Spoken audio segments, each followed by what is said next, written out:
Let me introduce Marco Pracucci.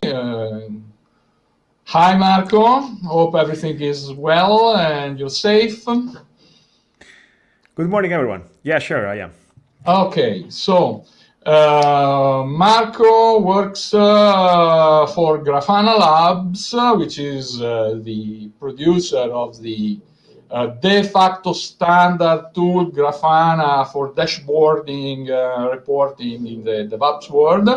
And today we are talking about monitoring, obviously, since Marco is gonna talk about Cortex, which, if I got it correctly, is a storage system to help scaling Prometheus, which is another de facto standard for cloud native stack. And so I just give you the word if you have something to say before introducing the talk. Otherwise, we go to the video, and then I will be back for Q&A at the end of the presentation. Up to you. Yeah, sure. What you said is just correct. I'm working at Grafana Labs. I'm working full-time on Cortex, which is a backend storage for Prometheus, which is horizontally storage for Prometheus. And this talk is about it.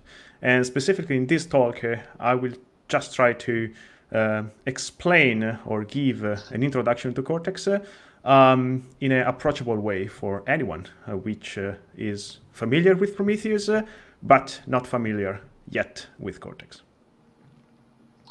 I think we can go to your presentation. Yes, please. Okay.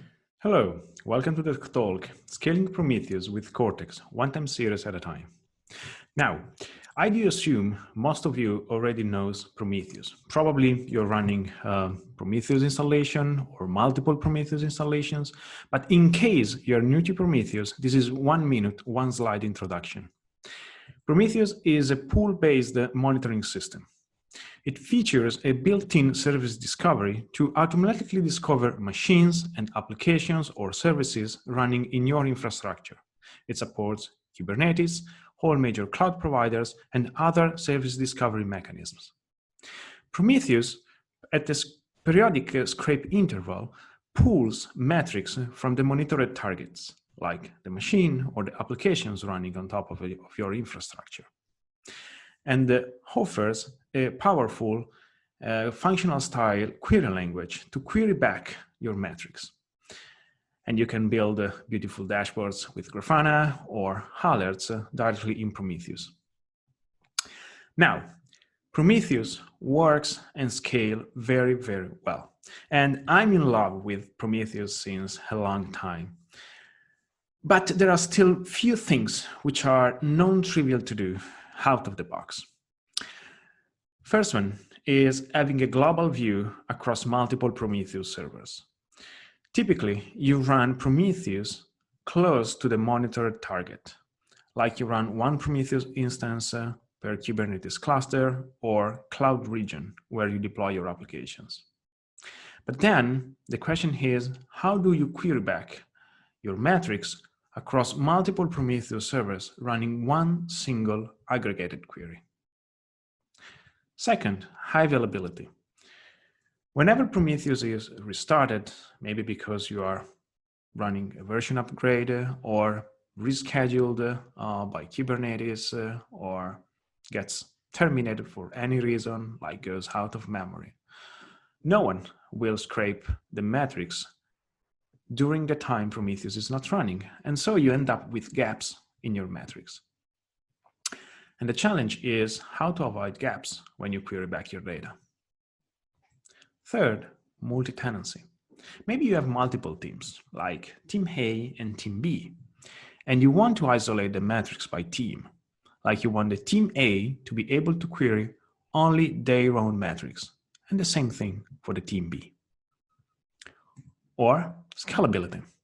Now, Prometheus has incredible performances and vertically scale very, very well. A single Prometheus server can handle millions of active series. But at some point, you may hit vertical scalability limits of a single Prometheus server.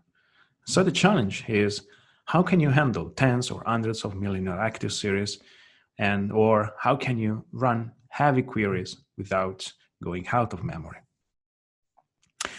There are multiple solutions to these problems. Prometheus, Federation solve some of these problems, Thanos, others. And Cortex is yet another solution that tries to address these problematics. Cortex is an open source project under the CNCF umbrella and is an horizontally scalable, highly available, multi-tenant long-term storage for Prometheus. There are multiple companies using Cortex. At Grafana Labs, we are using Cortex a lot. And in this presentation, I'm going to show you the basics of Cortex and how it works. Hello, everyone. My name is Marco. I'm a software engineer at Grafana Labs, and I'm a Cortex and Thanos maintainer. In this talk, I'm going to give you a brief introduction about Cortex. Then we will jump on a quick demo. And finally, in the second half of this presentation, I will do a deep dive into the Cortex architecture and storage. So, what's Cortex? Well, essentially, Cortex is a distributed time series database for Prometheus. Now, usually when you read distributed and database in the same sentence, the first reaction is, oh no, I don't want to deal with that. It's usually a synonymous of complexity and spectacular failure modes. And Cortex, to be honest, was no difference. But over the last year, we worked very, very hard to reduce the Cortex operational complexity. And we did many things, but in this talk, I would like to focus specifically on two: the single binary mode and the block storage. Now, the single binary mode is one way to deploy Cortex. Cortex is a single binary, and you can deploy it as a single binary with a single configuration file, which you horizontally scale, just increasing the number of replicas of this installation. And the block storage is how the data is stored in the long-term storage. It's a new storage engine we built into Cortex, and both single binary mode and block storage are production grade nowadays. Now, the very, very high level Cortex overview is that Cortex does not replace Prometheus. Cortex extends Prometheus. You will still run Prometheus, one Prometheus per Kubernetes cluster or cloud region, and you will configure Prometheus to remote write the series to Cortex. Typically, you will run Prometheus with a short retention and Cortex with a very long retention. And then you will configure Grafana or your querying tool of choice to query back your metrics from Cortex. Cortex internally runs the Prometheus PromQL engine, which means that we guarantee 100% compatibility for PromQL in Cortex. If we zoom into Cortex, Cortex is a centralized server. You will have Prometheus running in different Kubernetes clusters or regions, all remote writing to a load balancer, behind which there's one or more Cortex replicas, typically at least 3 due to how the replication works. Now, the received series from Prometheus are sharded and replicated across the Cortex instances. Cortex keeps the most recent series in memory with a write-ahead log on disk, which is used to recover the data in case of crash. And periodically, Cortex flush blocks of series to the long-term storage. By default, this happens every 2 hours. The only strong requirement to run Cortex is to have an object store, like Google GCS or AWS S3 or MinIO if you run on-premise. We support other storages as well, like Azure, OpenShift, Swift, and so on. On the read path, when you run a query, for example, through Grafana, The query will come in by the load balancer and will be executed by one of the Cortex instances.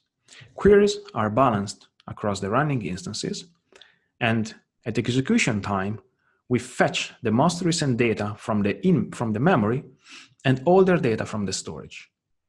The samples fetched from memory and storage are then merged together, deduplicated, and on top of this, we run the PromQL engine to execute the query and send back the response to the client. Now, before diving into the architecture and the storage and how it works, I would like to give you a quick demo to show how it works in practice. In this demo, I picked the latest version of Cortex, and I've configured Cortex with no authentication, so we are running in a single tenant mode. During this entire presentation, I'm not going to cover multi-tenancy, which is a feature of Cortex, but for simplicity, I'm going not to cover it. We are running with a block storage, and instead of using GCS or S3, I'm running MinIO locally, which is an S3 compatible storage. And I've configured Cortex to coordinate between instances using GrUSP. Moreover, since I would like to show you how the Prometheus high availability works when you run Cortex, I've enabled the HA tracker, which is the Cortex component used to elect one out of 2 or even more Prometheus replicas as a primary replica from which receive the data. The HA tracker requires a key value store as a backend. So we support either console or etcd. In this demo, I've used console. And then I've configured 2 different Prometheus servers with the same exact configuration except the external replica label. Now, the external replica label is used to differentiate multiple Prometheus replicas, all belonging to the same cluster. The idea is that you can run 2 Prometheus servers with the same exact configuration in one single installation, like one single Kubernetes cluster, both remote writing to Cortex, and the only difference between the 2 Prometheus replicas are the replica label. In this way, Cortex can distinguish the metrics coming from one or the other Prometheus replica. And finally, I've configured Docker Compose to build a stack, including Nginx as a load balancer, Grafana as dashboarding tool. I'm going to run Docker Compose up to start up the entire stack, which is composed by Cortex, Grafana, 2 Prometheus servers. Now, Cortex offers a very, very minimal UI from which we can see the current number of instances registered to the ring. I will cover the ring in the deep dive. For now, you can focus on the line in this table. One line means there's just one single replica of Cortex. Since Cortex is running with a replication factor of 3, we actually need at least 3 instances to successfully run the Cortex cluster. This is the reason why there's a high volume of error logs out of Cortex. And if we stop for a moment the log scrolling, we can see that the reason is that at least 2 live replicas of Cortex are required. Since we have a replication factor of 3, we need a quorum of 2 to remote write successfully to Cortex. Let me scale up. Docker Compose scale Cortex equal 3. What I'm doing right now is to start 2 more instances of Cortex in my cluster. You can see that now the errors stopped, and if we switch back to the ring status and we refresh the page, there are 3 different instances. Now let's try to query back this data. I can open Grafana, I skip the password change, and as a first thing, we create a new data source. Since Cortex is Prometheus compatible, you just create a Prometheus type data source. We call it Cortex. And we query our metrics from the load balancer, which is running within my stack. And all the Prometheus API endpoints are exposed under the /API/prom prefix. Then I switch to the Explore page. And here we can query the samples which are currently ingested by Cortex. Let me reduce the time range like to 5 minutes. Right now, we are ingesting about 70,000 samples per second. So if we sum by instance, you will see that we have 3 different Cortex instances. Each of one is scraping about 23 samples per second. The first thing I would like to show you is scaling up a Cortex cluster. So I'm going back to the console and I'm adding 2 more instances of Cortex to my cluster, scaling up to 5. Getting back to the ring page and refreshing this page, we can now see there are 2 more instances registered within our Cortex cluster. When you scale up or you scale down your Cortex cluster, Cortex automatically reshard the series across the available instances, which means if we rerun this query, we will see that as soon as we started scaling up our cluster from 3 to 5 instances, all the ingested samples and series are resharded within the cluster, getting back to a balanced state. Every single instance is getting more or less the same number of samples per second. I told you before that I'm running 2 different Prometheus servers. They have the same configuration with a different Prometheus replica label. The replica label is used by the leader election. In this case, we are seeing that Prometheus 2 is the elected leader in the cluster named demo. Now, if you are running one single Prometheus server and this Prometheus server gets terminated or crash for any reason, you will have gaps in your metrics. However, we are running 2 Prometheus servers. So we can safely kill the elected replica, like in this case, Prometheus 2. And in a few seconds, we will see that Cortex detects that we are not successfully receiving any more data from Prometheus 2, and it's automatically switched the elected replica to Prometheus 1. Getting back to the matrix, you will see that there are no gaps in the matrix. Let's wait for the next data point here to make sure of that.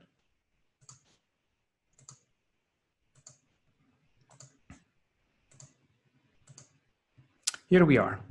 The next data point has been scraped, and as you can see, there are no gaps in the matrix, because as soon as the previous elected replica has been terminated, in this case I sent a sig-kill signal, the second replica has been elected as a leader in the cluster, and we switched ingesting the metric from the new replica. Before going on with the presentation, I'm going to shut down my stack. This was a very quick demo, but in this demo, I actually showed you that starting a Cortex cluster is not super complicated. It's actually quite easy. Same scaling up the cluster, and I showed you how the HA tracker work, like how you can configure 2 Prometheus replicas, both remote writing to the same Cortex cluster for HA purposes. In the rest of the presentation, I would like to give you a deep dive on the architecture and storage. Now, Cortex is built on top of a microservices architecture. In the demo, I showed you Cortex running in single binary mode. When you run Cortex in single binary, all the services, all the microservices are running within a single process. But for the sake of clarity, in the rest of the presentation, I will show you the microservices architecture. When you run Cortex in microservices architecture, you have to deal with different services. On the write path, Prometheus remote writes to the distributor. The distributor responsibility is to shard and replicate the received samples across the pool of ingesters. Ingesters keep the received samples in memory and periodically flush them to the storage. By default, we flush them every 2 hours.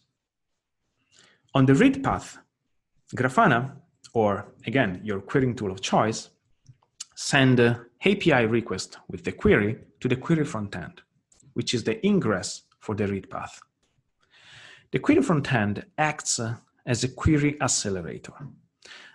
It features a built-in queue to offer a fair scheduling across multiple tenants in your cluster, and employs techniques to parallelize one single query execution, as well as offer result caching. We will see the query frontend more in details later on. Now, the queries are then executed by the querier, and the querier executes the query which are enqueued in the query frontend, fetching the samples from the ingester's memory containing the most recent received data and older data from the storage through the store gateway. The store gateway responsibility is to efficiently query blocks, which is the way the data is stored in the long-term storage from the storage. And finally, we have an offline tool, which is the compactor. The responsibility of the compactor is to compact multiple blocks, which are typically small blocks, which are uploaded by the ingesters into one single large block. If you run Cortex with a replication factor of 3, which is the default, every single sample will be ingested by 3 different ingesters, which means will be uploaded to the storage 3 times, will be inside 3 different blocks. The compactor will serve to deduplicate those samples, which are at the beginning 3x replicated even within the store, and also compacting small blocks into one larger block. We are able to significantly optimize the index, which is used at query time. Now, what I showed you now was the microservices architecture, but once again, for the sake of clarity, remember that you can run Cortex either in single binary mode or microservices mode. In the demo, I used the single binary mode. When you run the single binary mode, you have one single process, one configuration, and you can horizontally scale your Cortex cluster, just increasing the number of replicas. When you run in microservices mode, you will deploy every single service as a separate deployment. And you can horizontally scale every single service independently. So if you have an higher load on the write path, you can increase the number of replicas of the distributor and ingester, or if you have an higher load on the query on the read path, you can increase the number of replicas of the querier or the store gateway, and so on. Deep diving into the write path, let me show you how the sharding and replication work. So we know that Prometheus remote writes samples, series and samples, to the distributor. The distributor computes a hash for every single series. By series, I mean the unique set of metric name and label set. Given this hash, we use this hash to find a subset of ingesters to which every single series should be replicated. In this case, by default, we are running with a replication factor of 3, so every single series will be written to 3 different ingesters. So the question is, what happens if an ingester dies? First of all, series samples are replicated 3 ways, which means if an ingester dies, every single sample is already ingested by other 2 different ingesters. Second, if the disk used by the ingester is not lost, you can also restart the ingester. The ingester will replay the write-ahead log startup, and we will basically reconstruct all the in-memory data it had before crashing. Sharding and replication is built on top of an hash ring. The hash ring is a distributed data structure which is used to evenly share, let's say, generic hashes across a pool of nodes, guaranteeing consistent hashing. Now, in Cortex, we use the unsigned 32-bit integers, but for the sake of simplicity, in this talk, I'm just going to use a hash space of integer numbers between 1 and 10. So let's say that you start a Cortex cluster. The first ingester starts up, and it picks one random token within the hash ring. For example, the token number 2. Then you start a second ingester and picks another random token, like token number 6. And then you start ingester number 3, and it picks another random token, like number 9. When the distributor needs to write a series to the pool of ingesters, in order to select which ingesters will be written to, it computes a hash of the series that needs to be replicated. Let's say that the hash is the number 3. The hash value is the number 3. What we do is to look up the hash ring, looking for an ingester holding the token number 3.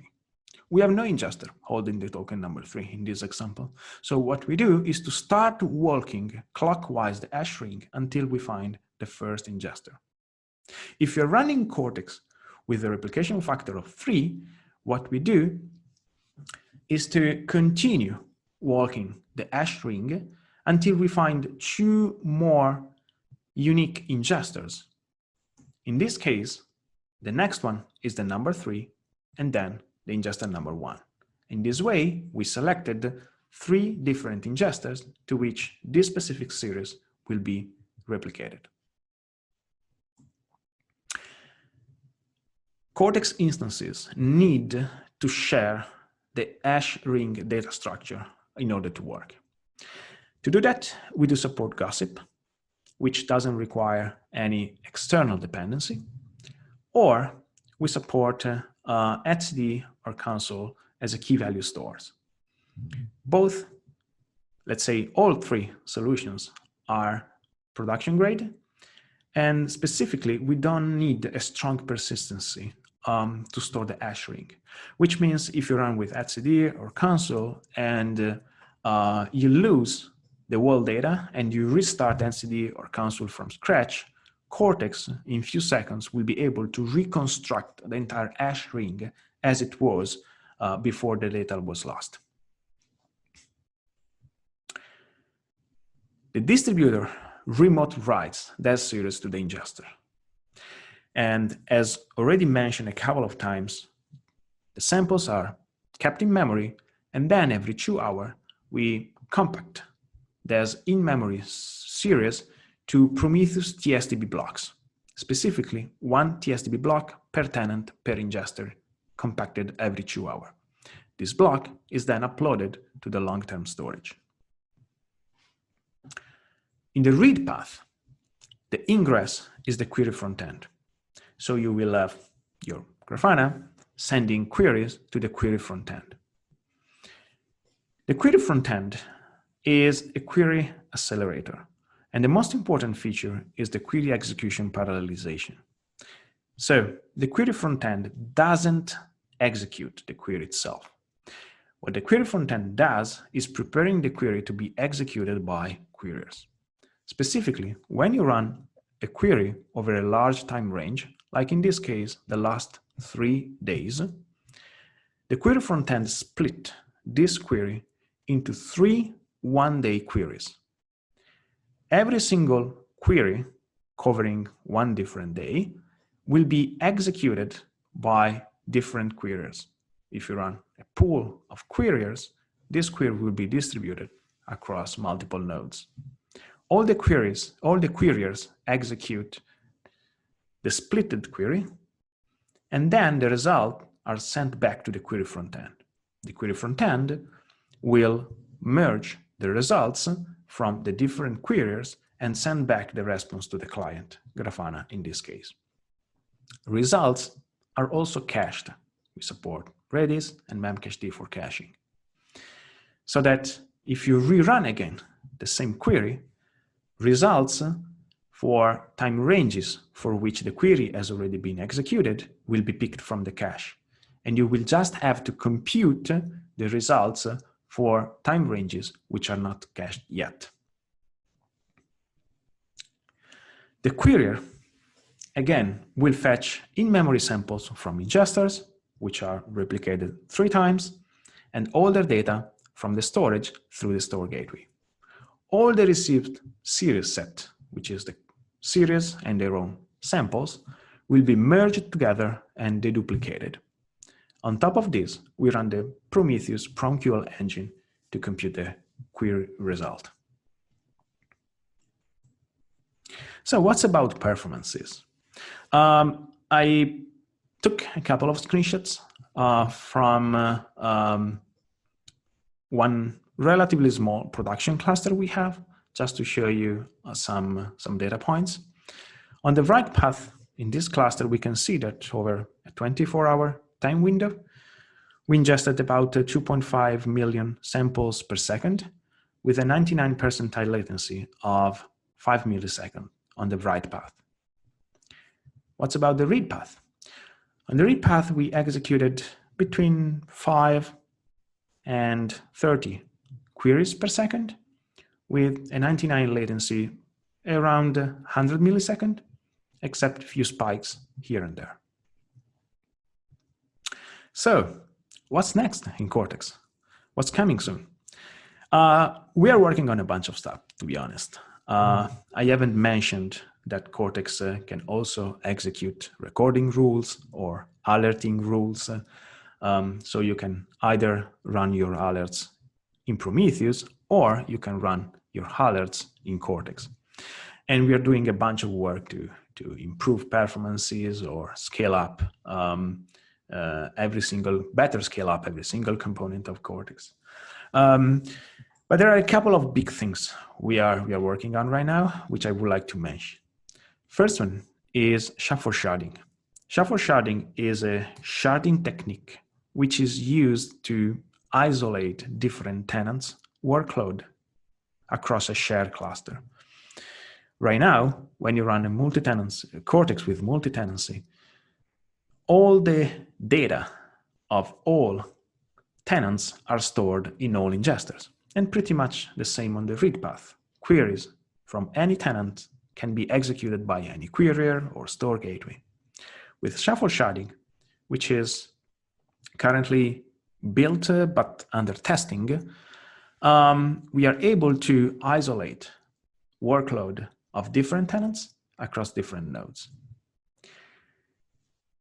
Second, we are very keen on being the fastest solution to run Prometheus queries. And we continuously work to improve query performances, especially on heavy queries. By heavy queries, I mean high cardinality or very long time range queries like 30 days, 90 days, 1 year queries. We are working on further improving parallelization. We are designing pre-caching techniques to improve cache-hit ratio. I haven't mentioned in this talk that also Cortex also support caching. We support 3 different layers of caching on the read path through memcached or Redis. And all these techniques are actually used to provide blazing fast queries. Thank you very much for joining me in this talk. It's been an honor to me to talk in this conference. During the coffee break and lunch break, I will be available in the chat, specifically in the hallway track, if you want to ask me questions or if you want to talk to me about anything. And if you want to learn more, I left a few references about other recent talks we gave on the topic. Again, thank you very much for joining me, and enjoy the rest of the conference.